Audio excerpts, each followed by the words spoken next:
in Camden Road, and Woolworths, Finchley Road, where she worked part-time. Or perhaps anybody who's heard anything since. Yes, any information. It's 18 years since this crime. It's quite possible the killer has confided in somebody else. I would appeal for that person to come forward. And what about anybody who knew Yenula but hasn't been interviewed by the police? Anybody who's got information. Anyone at all who's got any information at all and who knew her? Yes, that's quite correct, yes. Now, the guy who was following them, I know it's a very long shot, because actually that was several weeks, if not months, before the attack, but he was rather similar to the guy who was seen at the front door. Very short. 5'4", 5'6". 5'4", yeah, 5'6". That's right, yeah. 20 to 24, Mediterranean appearance. So he'd now be 38 to 42. Yeah. I should say that aging we showed was done with the National Missing Persons Helpline, who have got tremendous expertise in that. If you think you know who that is, we can help in any other way, or we're interviewed at the time, call us now. It's a free call number, 0500 600 600, or the instant room 020 8358 1777. And if you want to give information anonymously on this or indeed on any other crime, call Crime Stoppers 0800 555 111.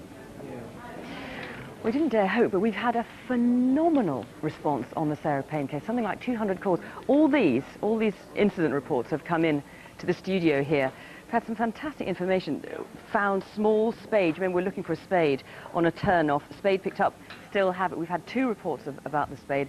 Reports of vans in lay-bys. One of those vans may have been where Sarah was. A report, this is very exciting, a report of a van that's been refitted at the Buck Barn garage in the area. If you remember, we were particularly interested in the Buck Barn garage. It's very encouraging. It was back in July, and yet you're still coming forward with information. Check in your diaries, rack your brains, any more you can give us.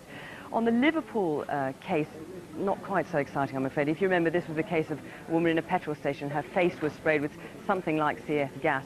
We've only had one call on that, one name come forward. If you remember, it was at a petrol station in Liverpool.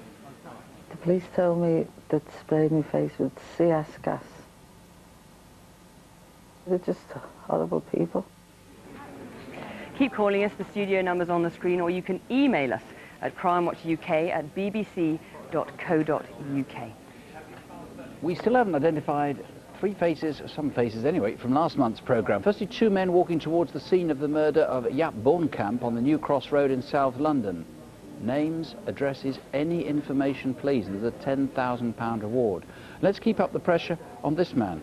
He was part of a gang that stabbed a passerby to death at the Notting Hill Carnival in August. Again, names please. And were you there when Greg Watson's murder was caught on a police camera? Yeah, I was up on the balcony here just watching some of the last of the floats going through, and saw some people having an argument. And then I saw one of the lads break off, walk round behind the girls and face the lad who'd been trying to pull the girls away. And then he appeared to just punch him to the stomach. And then the 5 boys ran off up the road. Well, this is roughly where we found Greg Watson lying. We had to push our way through the group of people that were around him, and we were joined within a minute by 2 police medics who basically took over from us. The wound didn't look that serious because there was no blood coming out of it, but as we later found out, Greg died in hospital. 0500 600 600. Now, in her day job at the National Crime Faculty, Jackie Haynes works at solving what are called major crimes, like murders, rapes and abductions, but she simply couldn't resist taking on this one, and nor could we. Well, here's a really good example of teamwork. The footage was taken in Stratford-upon-Avon, and I'll let the store detective from British Home Stores take up the story. I was out on the shop floor and noticed this male acting suspiciously. I followed him around the first floor, so then I decided to go into the CCTV room and monitor him from there.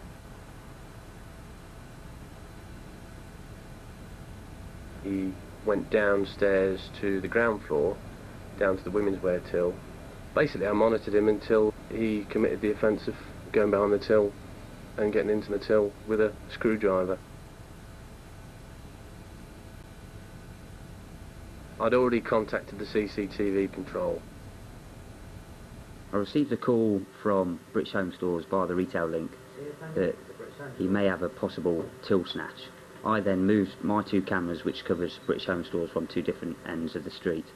About a minute later, the offender came out. I knew it was him via the description. I'd already had him on camera. I followed him to the bottom of the store, where he stood and he was met by another male.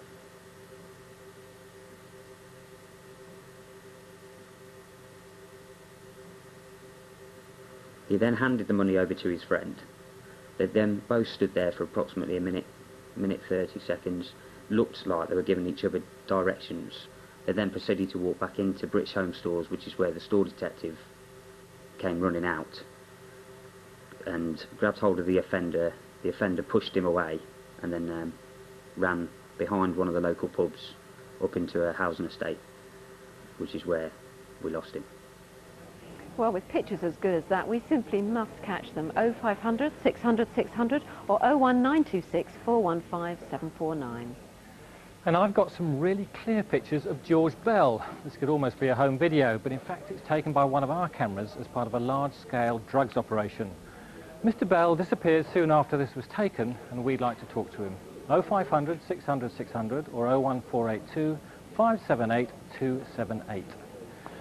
And you can help me in tracing two men wanted on charges of abusing the trust of people in their care.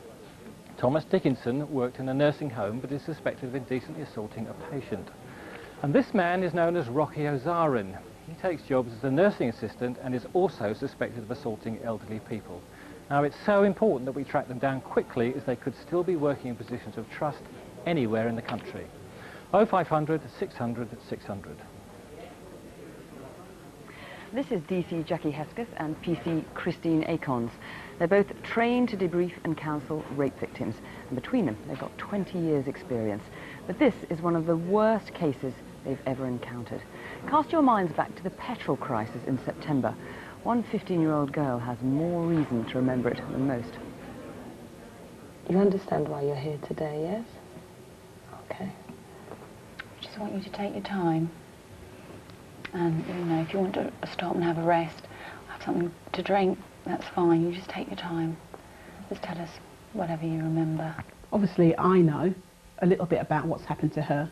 She's the only person who can tell me everything that's happened to her. Having both worked on different child protection teams, nothing that we see would surprise us anymore. You know, you hear the most horrendous things that people do to their children and that they do to each other. And then something comes along like this, and you just think, I can't believe this has happened. Just tell us whatever you remember from the beginning. I left early, about 7. Saturday the 16th of September. This morning's headlines. Motorists have been warned to expect big queues at filling stations this weekend. Well, it was the Saturday morning of the petrol crisis, and she has a little Saturday job. And as she was walking down Larkswood Road, she noticed a beige car driving towards her.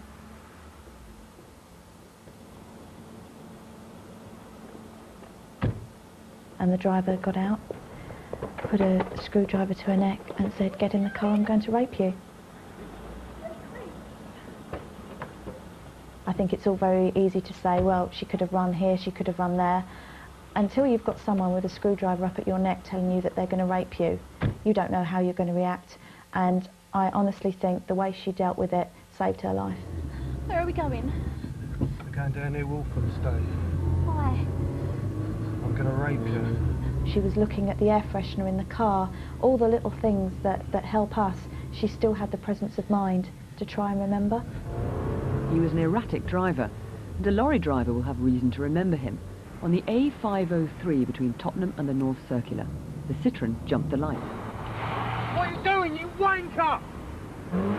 Were you shouted at by the driver of a beige Citroën early on Saturday morning on the A503 2 months ago? The driver was in his 20s with brown eyes and brown blonde hair parted in the middle like a curtain and with a scar across his left eyebrow. From Chingford, the man took a strange route along back streets for a couple of miles to the edge of Epping Forest.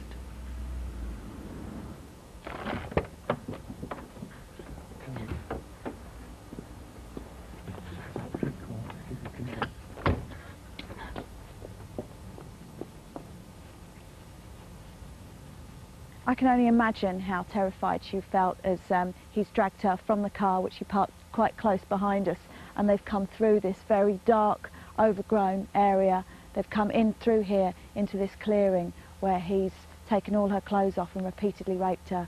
He's had the screwdriver up against her neck most of the time, It would have just started raining by the time they got here.